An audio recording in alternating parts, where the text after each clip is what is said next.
먹는 헤엄도 못 치기 때문에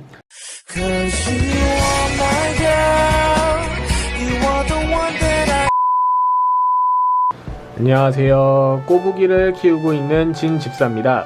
이번 시간에는 먹이와 관련된 영상을 찍어보려고 하는데요. 먹이에 대해서 궁금해하시는 분들이 많아서 먹이를 하루에 얼마나 줘야 하는지, 그리고 먹이의 종류 등에 대해서 이야기를 해볼까 합니다. 일단 제가 가지고 있는 먹이는 요 정도로 한 10여 종 정도가 됩니다. 먹이는 쿠터류와 머드머스커류 등에 따라서 달라지는데요. 일단 먹이 종류는 최대한 다양하게 주는 것이 좋습니다. 그래야 영양분을 고르게 줄 수 있기 때문입니다. 일단 머드와 머스크류 같은 경우는 치마성 사료를 주는 게 좋습니다. 아이들이 보통 헤엄을 잘 치는 아이들이 아니라 저희 돼지처럼 이렇게 바닥을 기어다니거나 헤엄을 못 치는 경우가 많기 때문에 땅에 가라앉는 머드 머스크류 사료는 치마성이 좋습니다. 그리고 반대로 수영을 잘하는 쿠터류 같은 경우는 물 위에 뜰 수 있는 부상성 사료를 주는 것이 좋습니다. 하지만 그보다 중요한 것은 다양한 사료를 골고루 나눠주는 것이 좋다고 생각합니다. 저희 집 로디니 같은 경우도 수영을 잘 치는 중이긴 한데 바닥에 떨어져 있는 사료를 조금 더 선호하는 것을 알 수 있습니다. 일단 머드 머스크 사료에 대해서 먼저 말씀드리도록 하겠습니다. 머드 머스크류 같이 바닥에 가라앉는 사료를 좋아하는 아이들은 현존 최고의 거북이 사료라고 불리는 이 카메프로스 머드 머스크와 싱킹 골드를 많이들 먹이시는 걸 추천합니다.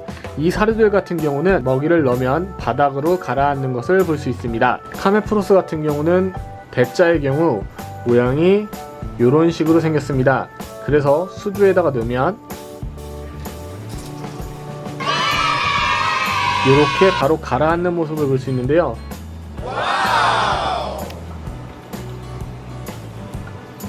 돼지가 바로 반응을 하는 게 보이시죠? 이런 식으로 머드머스크 사료 같은 경우는 치마성 사료로 물 안에 가라앉는 먹이를 주는 것을 추천합니다. 그리고 저는 이 정도의 사료를 한번 줘보도록 하겠습니다. 그러니까 카메프로스 머드머스크를 줬던 것과 달리 저희 거북이 돼지는 머드기 때문에 이렇게 반응을 늦게 합니다. 먹는 헤엄도 못 치기 때문에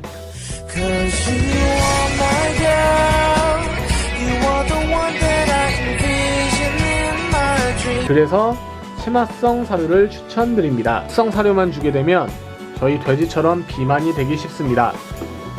그래서 이런 렙토민 같은 성분을 가지고 있는 사료도 간혹 섞어서 주는 것을 추천드립니다. 부상성 사료의 경우에 이 렙토민과 최근에 각광받고 있는 사료의 히카리터틀 정도를 꼽을 수 있습니다. 먹이를 많이 보유하기 어려운 환경이라면 쿠터 같은 경우에는 요 히카리터틀과 렙토민 정도를 보유하시고요. 많이들 키우시는 커먼 머스크 혹은 레이저백 같은 경우에 머드 머스크를 키우신다면 요 카메프로스 머드 머스크와 싱킹 골드를 갖고 계시는 것을 추천드립니다. 자, 이번에는 하루에 줘야 할 먹이 양인데요. 보통 먹이 양 같은 경우는 5분에 거북이들이 다 먹을 수 있는 양을 추천해 드리는 경우가 많습니다. 먹이가 많을 경우에는 먹이가 풍족한 곳이라고 생각이 들어서 애들의 식욕이 떨어지거나 혹은 먹이를 등한시하는 경우가 생길 수 있기 때문입니다. 거북이 먹이 같은 경우는 해칠링의 경우에 하루에 2번 정도 나눠서 주는 것이 좋고요. 성체의 경우에 이틀에 한 번 혹은 하루에 한 번 정도 먹이를 주는 것이 좋습니다. 저는 하루에 한 번 먹이를 주고 있습니다. 다음 시간에는 더 재밌는 영상과 알찬 정보를 가지고 올 생각이니까요. 구독하기, 좋아요, 댓글 부탁드립니다. 감사합니다. 다음 시간에 또 만나요. 안녕.